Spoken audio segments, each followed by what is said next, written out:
A lot of us can be drawn to manifesting because we have some really big desires. Or maybe they're just desires that seem impossible. Maybe they're desires that seem so far out of reach that we feel like we need some magic to pull them into our lives. But I want you to know that no matter what your desires are, no matter how strong the pull that they have over you is, the real fulfillment is not in outward appearances.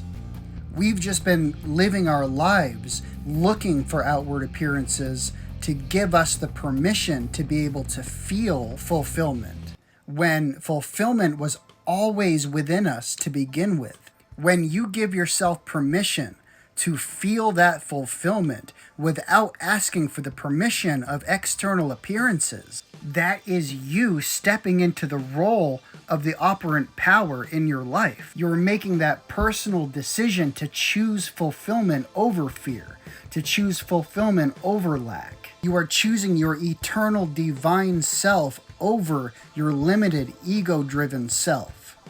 Because no matter what is showing up in your linear experiences, everything already exists, including the fulfillment of your desire. All of our mental work and processes is just to realize this fact, to ingrain it into our psyches that our desires are already here. A major point that I want to make is that looking for something on the outside to fix or change something within us is futile. We need to seek first the inner change.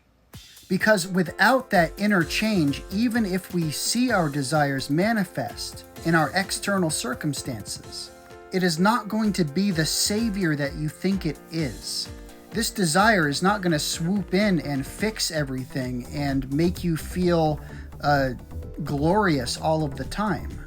The existence of this desire isn't going to swoop in and fix all of your traumas and change all of your limiting beliefs.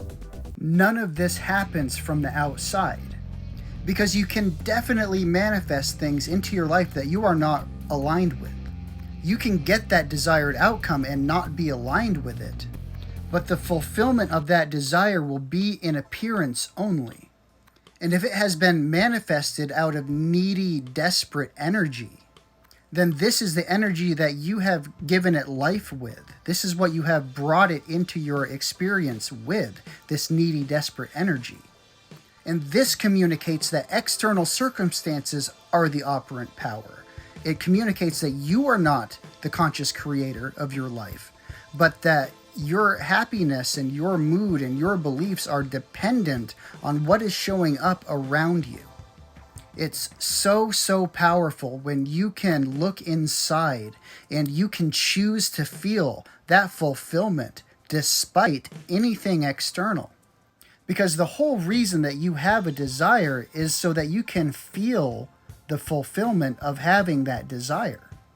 But the thing is that you do not need permission to feel this. You don't need to be able to look outside of yourself or in front of you or in the mirror and see exactly what you want to see in order to feel what you want to feel. In every moment, you can choose to step into the eternal now and be the observer, not the ego, not the desperate, needy self, but to be the operant power and to be in observance of what is showing up in your life and to be non-judgmental.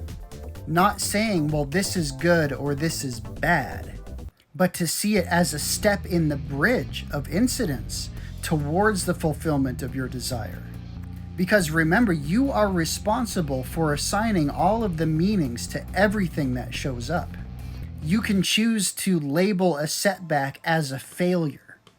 Even the belief that something has set you back is a definition that you have chosen to assign to a particular circumstance.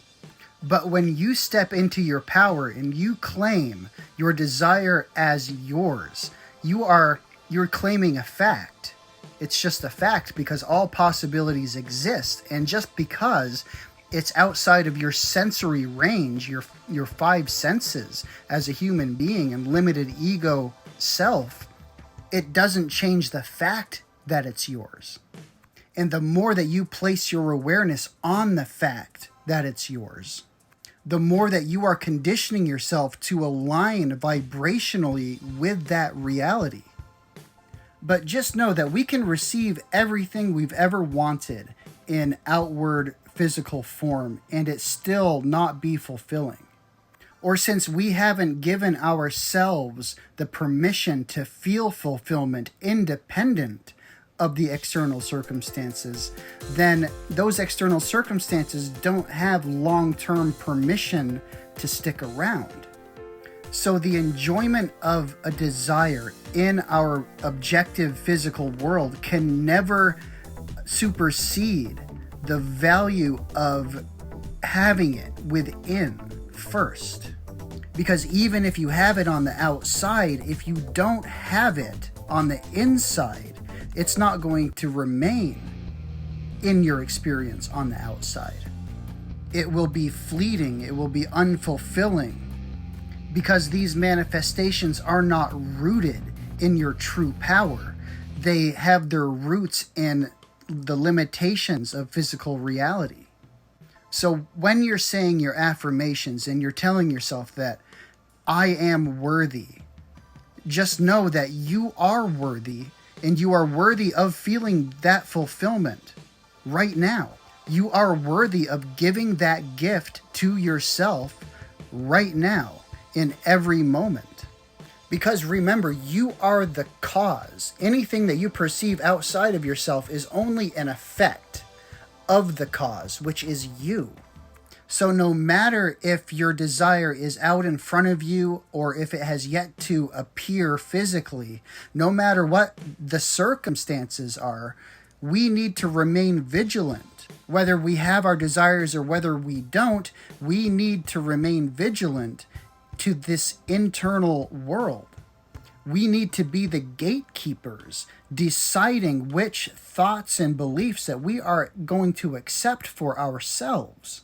And really the only way to do this is by stepping into being the observer and non-judgmentally watching our thoughts and seeing how they shape our actions. Observing ourselves as we process external stimuli and the definitions that we are assigning to these things.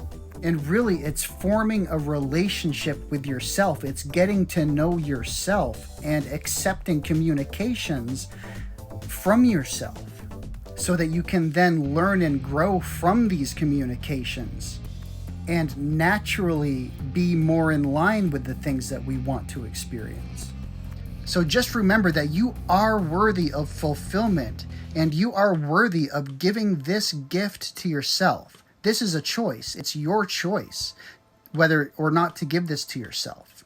Whatever your desires are, you are allowed to feel this fulfillment and you are allowed to give this as a gift to yourself. And every possible moment is a chance to do this.